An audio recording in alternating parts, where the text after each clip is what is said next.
So we are so excited to have Lindo Bacon here with us. Lindo, I have heard so much about you. I've also been so influenced by your work, having worked at Opal for so long and learning about the health at every size movement for many, many years. It's a privilege to have you, and it's a privilege to also have gotten to have your new book, Radical Belonging, in our hands before it's even released. So thank you for joining us, and thank you for talking to us about your work. That's very sweet to hear, Carter. And I also just want to say that one of the things that I love is how all of us are finding ways to incorporate the same message in our unique ways in the work that we do. And I'm just so honored to be part of this community of amazing people doing the work that they're doing. And I love that I get this platform, right? And that, I'm in the public, but I'm also so conscious of the fact that this movement is so, so much bigger than me.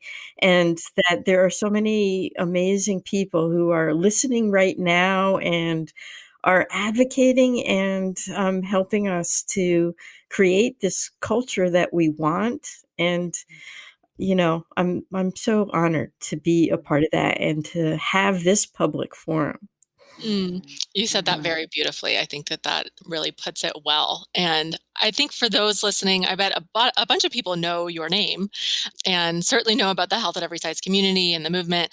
I think it would be interesting, in your words, to hear a little bit about what your career has looked like, who you've been within the Health at Every Size movement, what you've been up to lately. Maybe that's a lot of questions at once, but love to just kind of get Wow. into that. Yeah. Yeah. And you said we have 40 minutes? I don't We know could about talk all that. day. We could talk all Okay. day. No, that's a rather broad question, and I'm just trying to figure out where I want to focus there. First off, I want to make sure that the audience is aware that I didn't create Health at Every Size. I'm just one cog in this big wheel, and Health at Every Size was around long before I came onto the scene. I think I helped to get it more out into the public eye because I had published some of the first research and then I came out with a book of that title. But it's a huge movement that's much bigger than me, and there are a lot of people defining it. And when I first came into Health at Every Size, I didn't have a strong conception of social justice. For me, a lot of it was just about looking at things like weight and eating and activity. And when my first book came out, it was very much of a self help book that looked at how do you navigate those difficult terrains. And things have changed quite a bit since then. My awareness of what contributes to how I feel in my body and what I need to celebrate my body has evolved. And I've realized how limited that conception is and how much it shuts so many people out. And over time, what I realized is that the real issue that's beneath all of that, that's at root, is how do we create a culture of belonging where we all feel like we're included? And that it's only once we do that that people can then make those smaller decisions that help in eating and activity and looking at the issue of body. So my work has definitely evolved over time, but I think it's that I'm getting closer and closer to the very issue that I've been trying to tackle since day one.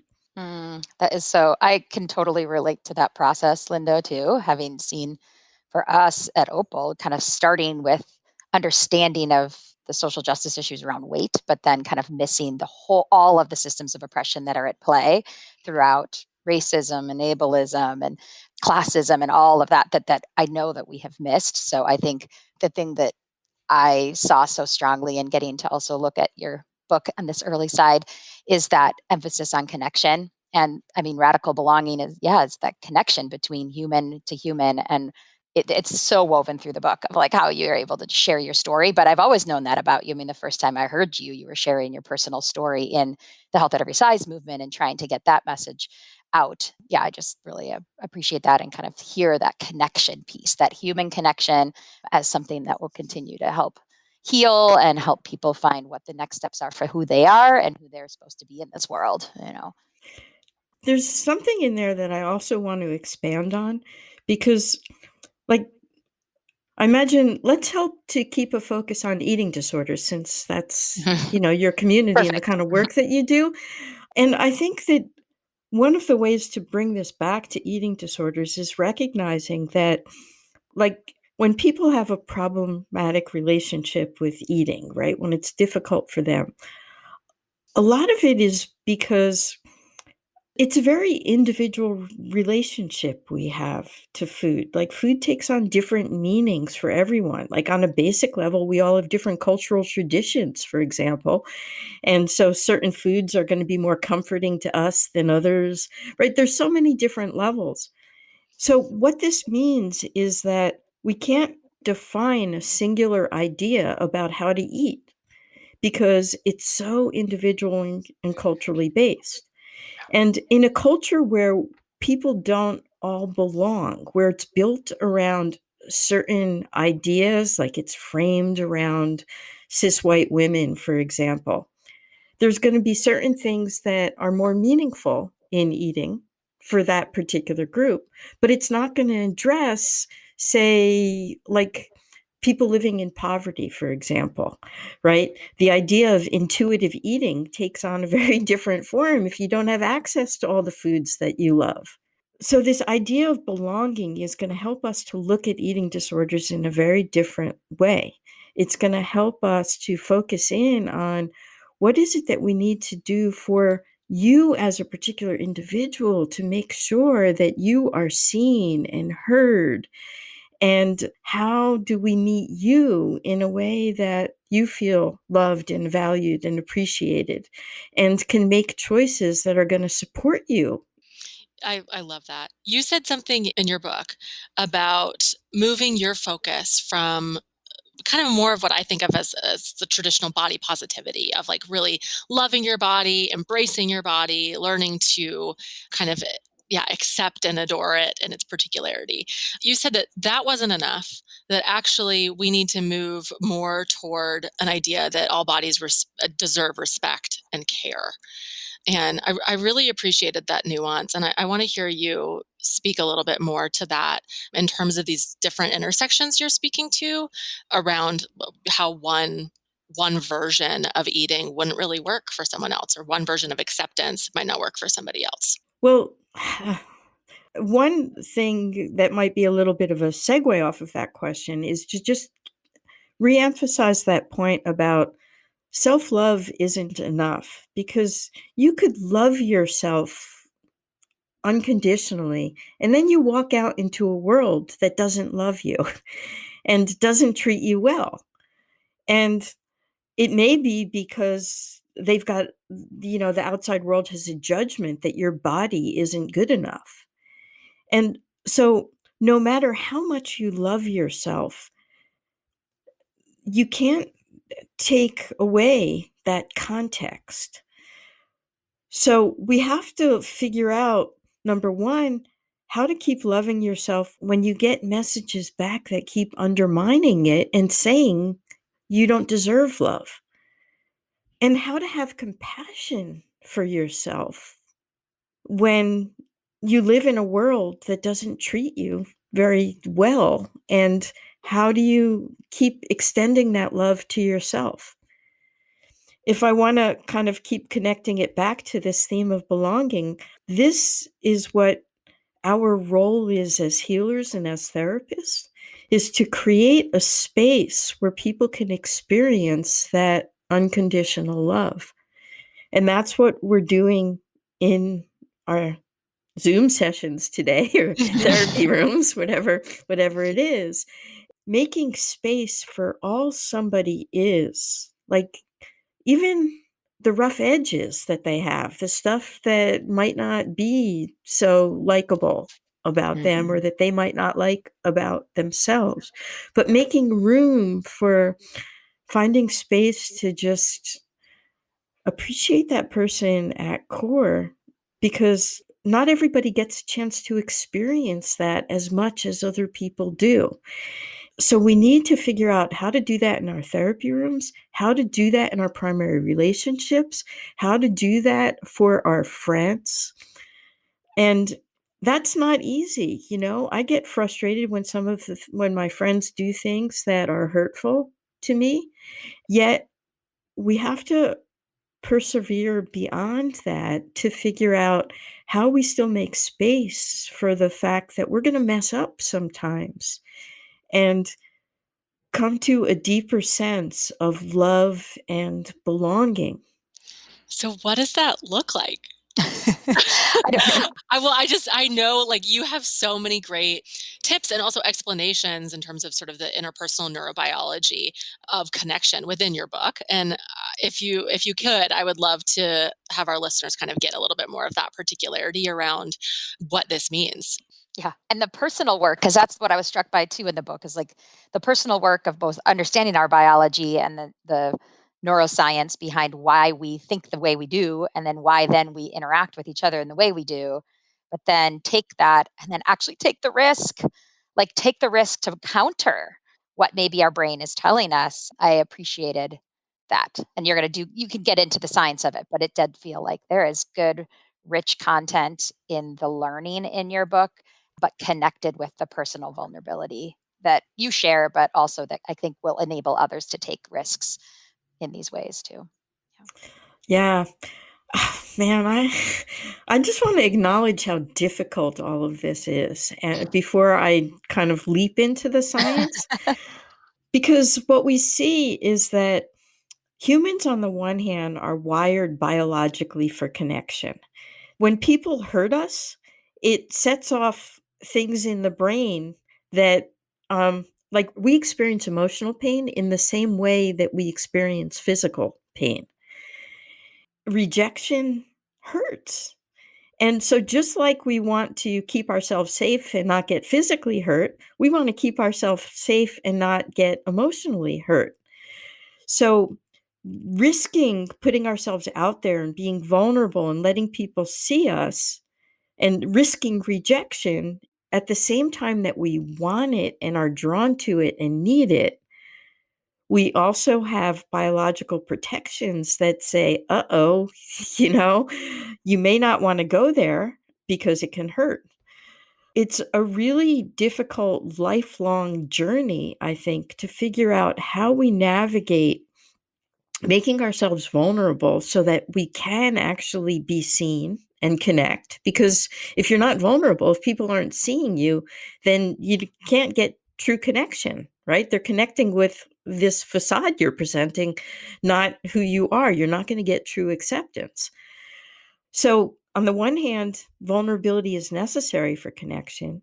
And on the other hand, we have to figure out when it's safe enough to be vulnerable, because sometimes it's not. Sometimes people are going to abuse that.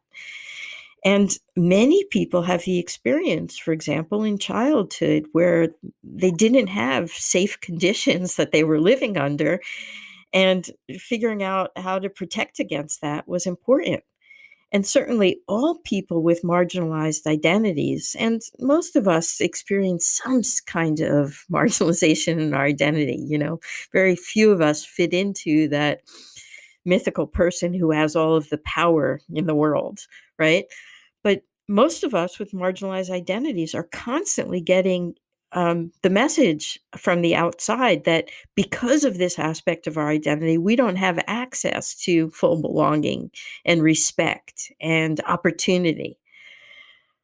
So that sets us up as humans for a difficult path. It's our entire life of trying to navigate that, of finding out how we can both push to maximize vulnerability and at the same time keep ourselves safe.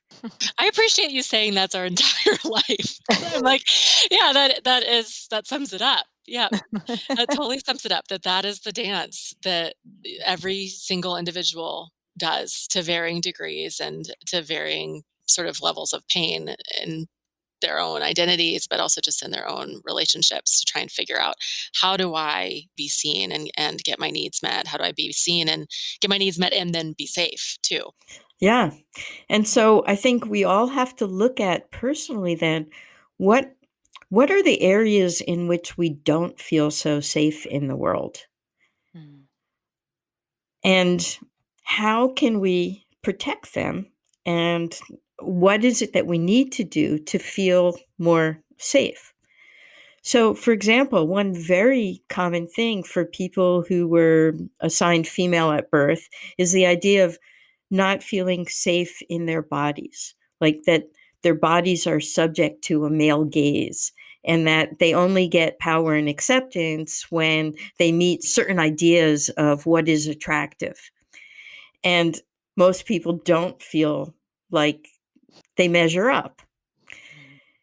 which will then set them up to always look at their bodies as their failure. Mm. And it becomes a difficult challenge then to figure out, how do I celebrate this body and take good care of it when it's what separates me from getting the love and appreciation that I want in the world? Mm. Mm.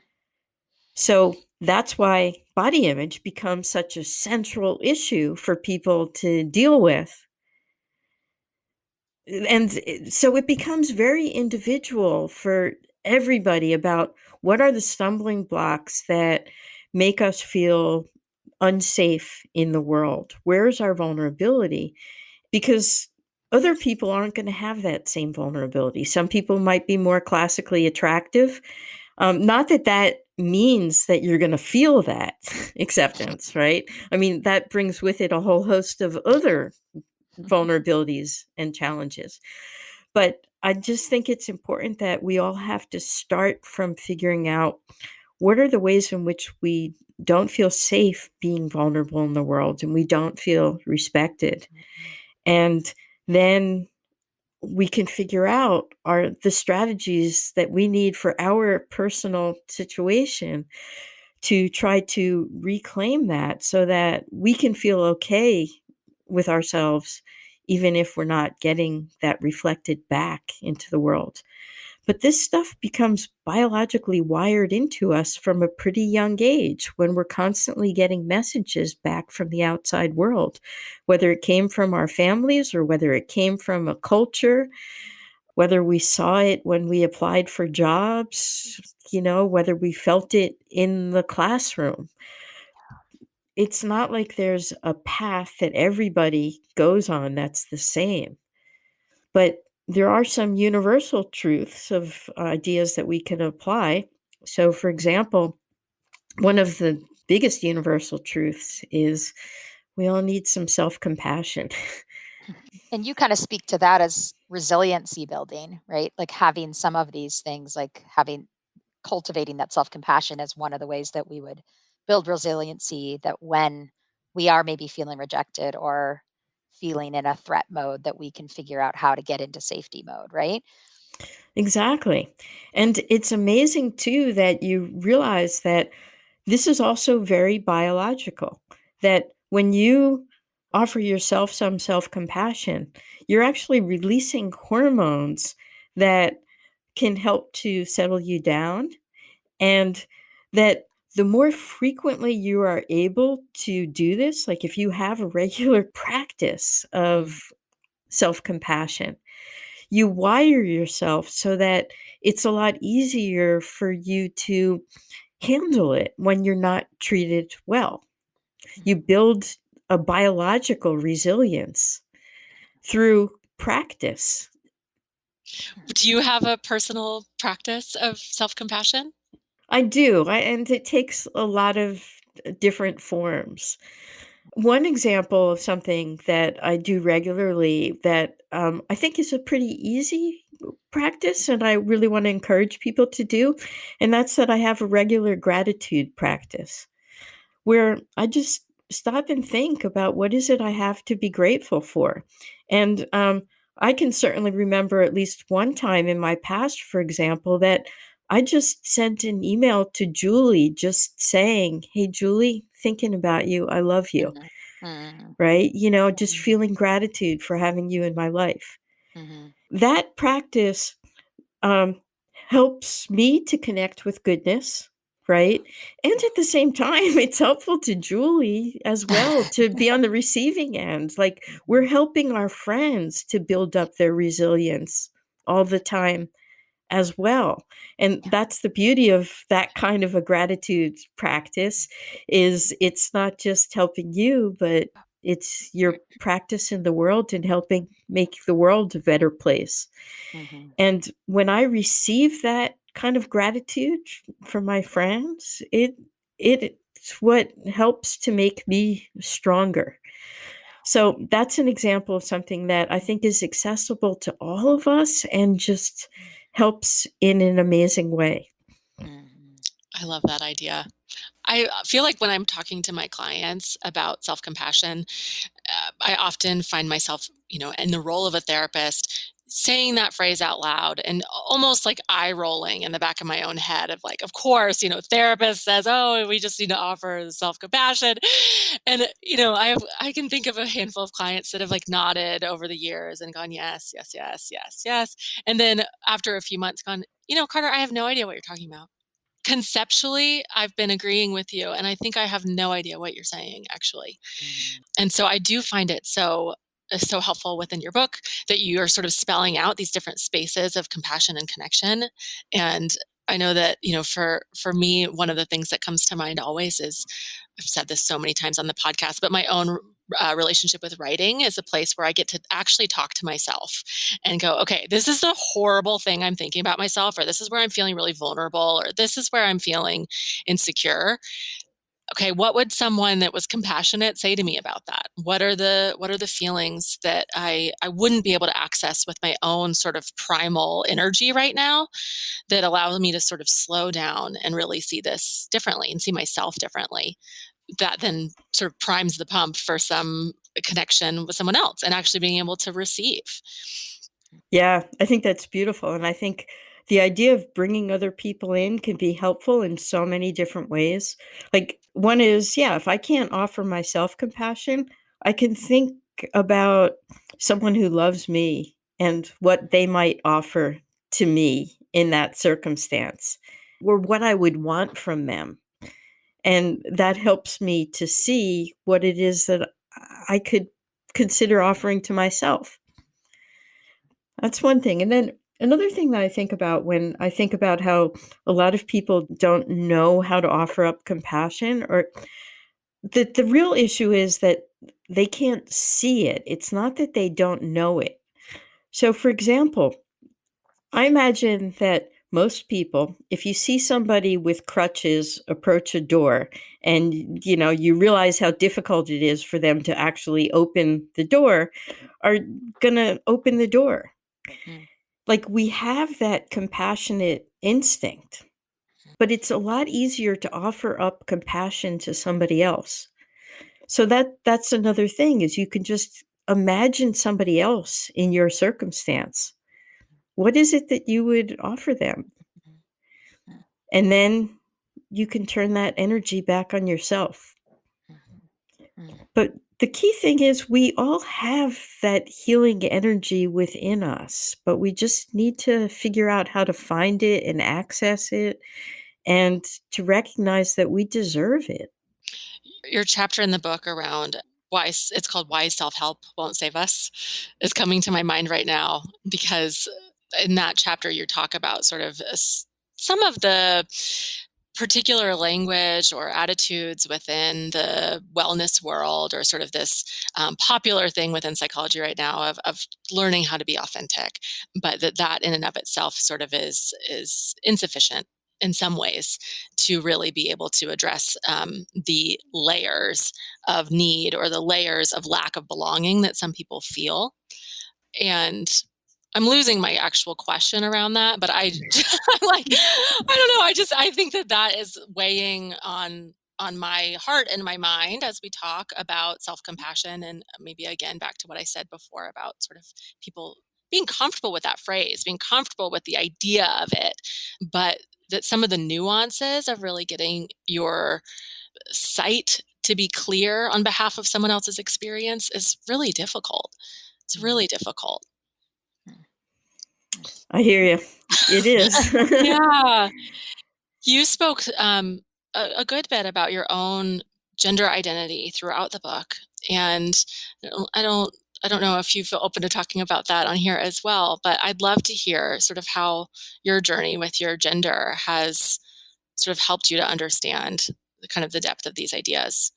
Yeah, and it's interesting, Carter, because you asked that question and tears came up for me because I think that um, one of the reasons why the issue of belonging is so important to me is because much of my life I didn't feel like I was seen, and so therefore I don't feel like I belonged. And a lot of that stems from the fact that when people see me, they see woman. And that was what I was assigned at birth. I was told that I was a girl and later a woman. And it's never how I saw myself. I tried to see myself because that's what everybody told me I was. And so when I was younger, I believed it. And yet I felt some sense of disconnect all the time. Like there was something wrong with me because all the it just didn't quite fit. In the early stages, like the second wave feminist movement did a lot of damage to me because the first way I had of approaching that was thinking that there's so many different ways to be a woman and that we don't have to ascribe to the usual gender constructs, that it's okay to be masculine and you're still a woman. It was about just trying to feel comfortable expressing a butch identity and that was okay. So that's the state that I existed in for a really long time. And, I think what I came to realize over time is that box just doesn't work for me. And that while I understand that most people believe that there are these binary boxes, that you're either a man or you're a woman, and that those are the only choices. And if you fit into one of those boxes, it's really easy to think, so, why not just be there? And I think it could be really hard to understand when I say that that doesn't work, that there's something that's very personally felt that doesn't allow all of us to just grab a box and make it our own. So, what I feel happens all the time is that people have this default conception. And so everybody's been seeing me as a woman all the time. And so to get beyond that, I have to assert myself because even when I'm just who I am, when I'm presenting myself authentically, because people have these ideas of what a woman is, they're putting me into that woman box. So it's interesting. I mean, the people that are closest to me in my life, they see me for my gender identity. They don't see me as woman. But without knowing me, most people are predetermined to kind of put me into that box. And I think that we're moving to a cultural point right now where we're recognizing that that doesn't work, that we shouldn't make assumptions about somebody's gender based on our ideas of what gender is. And so that's why, for example, we're suggesting that people share their gender pronouns rather than making an assumption. We know what their gender pronoun is so that we can make sure that we're seeing people's identities, because if we don't ask people's identities, we can't know. But we're living in a culture right now where not so many people fit into that world. And a lot of people do make those gender assumptions. And so that means I have to constantly assert myself to be seen. And one of the things that's very exciting to me about this book is because it's demanding to be seen. I'm telling people this is who I am. And I'm really glad to get that out into the world and hoping that it'll help insulate me a little bit more so that I don't constantly get misgendered. Mhm. It's really painful for me, to be on an email list. And, just today I was on an email list and somebody started out an email to the chains with by addressing us as ladies. Mm. Immediately, I feel othered, like I'm not really part of this group. Mhm. And it demands me doing extra duty to be seen. Like I don't automatically belong in the way that many other people just don't. Like a lot of people don't have to think about their gender because they're just seen for it all the time. Yes. Yes. I Yeah. think that that's why this book is not just a political ideology for me, but it's demanding that the world see me on my terms and taking up my space of belonging. It's very moving to get to hear you talk about that and to share all of that with us. And I think that the book really does do that so beautifully. And I'm also so struck by how you are willing to share your own story. It sounds like you're also like pressed to share it like internally, that this is the thing that you are needing and wanting from the world as well. But in so doing that, you're also creating and carving space for so many other people to be able to think about themselves outside of these boxes and to assume more complexity of themselves and of other people. Yeah. Yeah, I think it's a beautiful thing too that all of the ways in which we express our identities and particularly our difference opens up the spectrum for everybody else. I mean, cisgender people are hurt by these gender binaries just like transgender or in a different way. I Mhm. mean, think about how wardrobes could be expanded if we didn't, all the possibilities that are Mhm. open to people that they don't get to see because we've set up these binary boxes. And that the more those of us break out of those boxes, the more it gives other people freedom to play within the box. Mm. I think one of the things I'm struck by too is that for you to get where you are has required you to go towards your pain. And that's something you speak of in your book. And I saw some of that thread. But I think to recognize, like, to have pushed it away for as long as you did, then at least since I've known you, I have seen you more go towards it.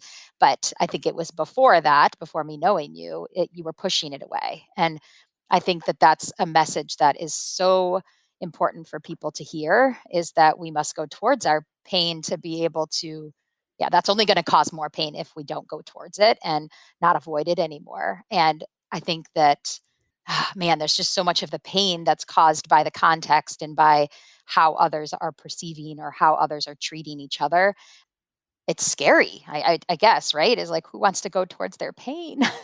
But I think your story and therefore the book is such a story of hope of why. Why do we go towards it? Because there is something on the other side of that that actually is more beautiful and more true, right? It's just more full. I think the continual theme of that in your life and your story is that I think is going to continue to encourage people to do that hard work. So That's really beautiful. And thank you for bringing that up, Julie, because I want to emphasize here that there's a loneliness that I previously felt because I wasn't seen. And that I've always carried this fear that if I asserted myself, I would get rejected.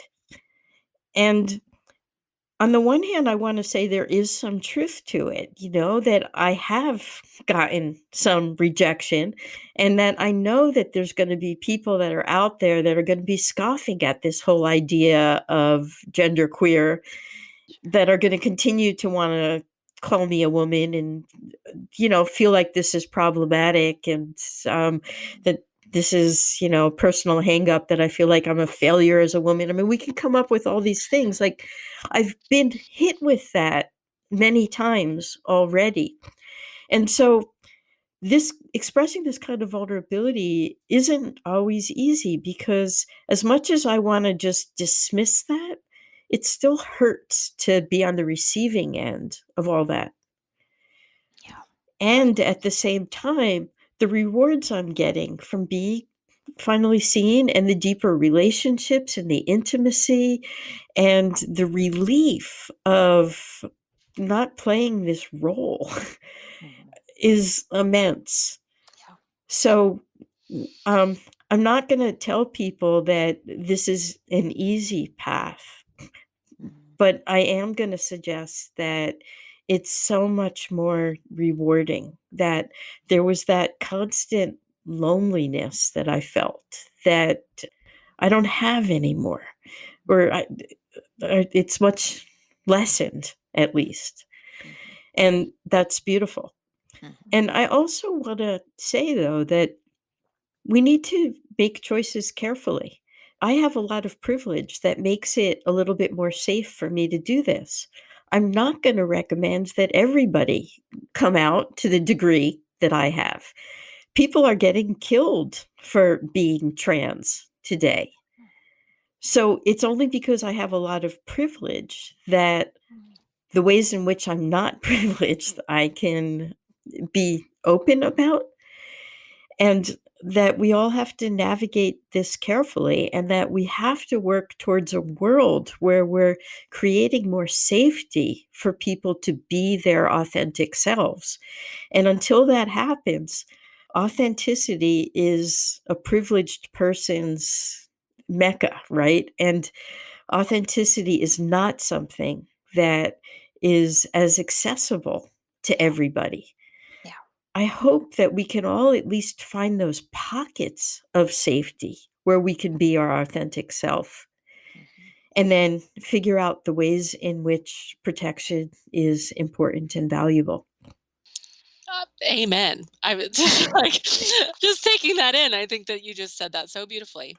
And I think it's so important to recognize that the New Age movement is not doing this for us right now. Right now, it's just valuing authentic selves without recognizing the cultural context for it and how privileged that is. Yeah. So, this is someplace that we really need to fight back on Mhm. in recognizing this issue. Yeah. Absolutely. In terms of safety, I think I want to bring the conversation a little bit back towards eating disorders, because Lindo, you spoke to your own history of addiction and eating disorder, and it reminded me of just sort of the way that eating disorders and addiction of any kind can act as a way that we both translate our experience to ourselves or to other people, or we communicate a pain that can't be communicated elsewhere, or we enact something upon our own bodies in some cycle that we believe we can't get out of, or we're trapped within out of our own feeling of lack of safety or something of the sort. And so with all that you've said, I just really wanted to make sure that we stated too that, like, this idea of belonging and this idea of seeking safety and authenticity, if done thoroughly, if done in a way that is culturally contextualized and really is seeking out the root of pain, it should be something that is an antidote to the loneliness of an eating disorder, or sort of the limited communication that is an eating disorder or an addiction. Yeah, and I think within that question, one of the things that's really helpful for me in framing eating disorders is to look at an eating disorder as your way of protecting yourself from pain. If I'm feeling discomfort with my emotions and food comforts me, then it's a way of taking care of myself. And that's beautiful that we have ways of taking care of ourselves. And so my eating disorder saved me. I didn't have skills to know how to take care of myself when I was younger. And I'm really grateful that food was there for me. Mhm. Yeah. And I also realized that it also brought pain with it. And that there's a whole host of other ways I could take care of myself that didn't have the same kind of pain. So healing from my eating disorder wasn't about villainizing eating. Instead, it was about celebrating that I had ways to take care of myself and expanding beyond food as the only one, recognizing what food does best at taking care of things like physical hunger and other things. Food also bonds us to other people. I mean, there's a lot of great things about food, but there were other things that could help me meet my emotional needs much more successfully than food did in the long run. And learning all of those skills of taking care of myself was what saved me. But recognizing that the eating disorder did get me through a difficult time before I had those skills. And then I just had to learn them. Now, in an ideal world, we learn those self-care skills in our families from a very young age, and we don't need the eating disorder to take care of us. But that's not the ideal world. Um, and sometimes even with the best and most nurturing families too, the lure of the culture is so strong too to undermine whatever skills we learn in our families. So I think that's another part of the lifelong journey is developing all of the millions of different ways we can to take care of ourselves and nourish ourselves and, give love to ourselves. Lindo, I feel like I could talk to you for a really long time. I feel very inspired by your words and your story, and that gets me excited to keep digging even deeper into your book. And also, I feel really hopeful around what so many people will be getting out of radical belonging. Where will people find it, and when will they find it? November 10th is the magic date, and it's available in all bookstores. And I also want to mention one other thing that's going to be exciting, and that's I will also be launching an online community for people to explore these issues in greater depth called the Radical Belonging Community. So if you wander over to my website, lindobacon.com, you'll find details for everything. Okay, perfect, perfect. And you wrote in the preface of the book a bit about this book coming out at a time of a lot of loneliness and a lot of disconnection and a lot of turmoil. And so I'm excited for people to have that opportunity to be in community with one another, in particular, during this time. Thank you. Thank you so much for joining us, Lindo. It's been quite a pleasure. It's been lovely to be with the two of you, and I don't know, you made me relax. I was nervous coming into this, but it felt like such a beautiful conversation. It was nice to be with you. Thank you.